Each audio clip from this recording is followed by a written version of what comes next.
true crime, I just watched the craziest hour of news, because that's really what this is, news this morning.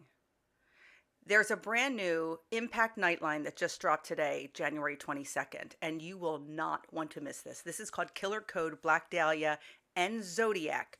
2 cases, 1 killer. You heard that right. This episode focuses on the single killer theory that the same person that killed Black Dahlia is also the Zodiac Killer.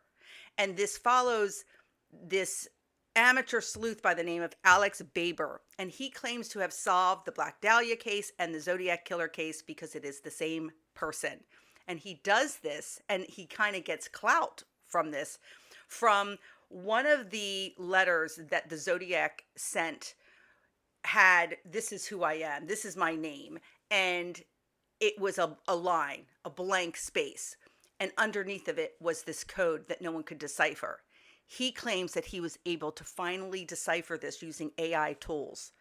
And not only did he decipher this with the name, and I'm not going to give it to you, I'm going to let you go watch it yourself, but he also has the backing of a lot of experts that say that they believe this now.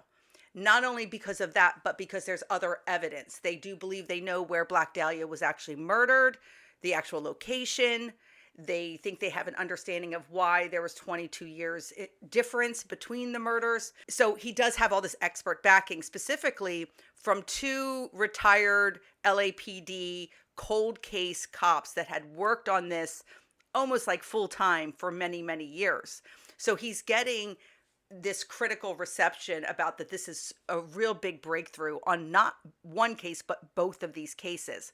Now, this is also a podcast that I'm actually going to listen to today. And the podcast is called Killer in the Code. So there's a website, there's a, you can listen to it on Apple Podcasts and Spotify, of course. I'm going to check it out today. But look, if you've been following this case, Black Dahlia was a 1947 case. And then you have the Zodiacs from the 1969 to the 1970s.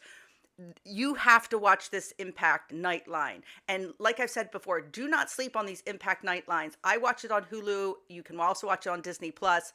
But every episode of these are really good. In an hour, they're able to do, and it's like journalism. It's them talking about these cases in a journalistic way and presenting you.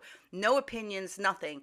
And I really, really like that. So it's not so much a documentary style as it is in this news style and bringing you these updates or adjustments or information about cases. Go check it out. And I want to talk about the podcast later.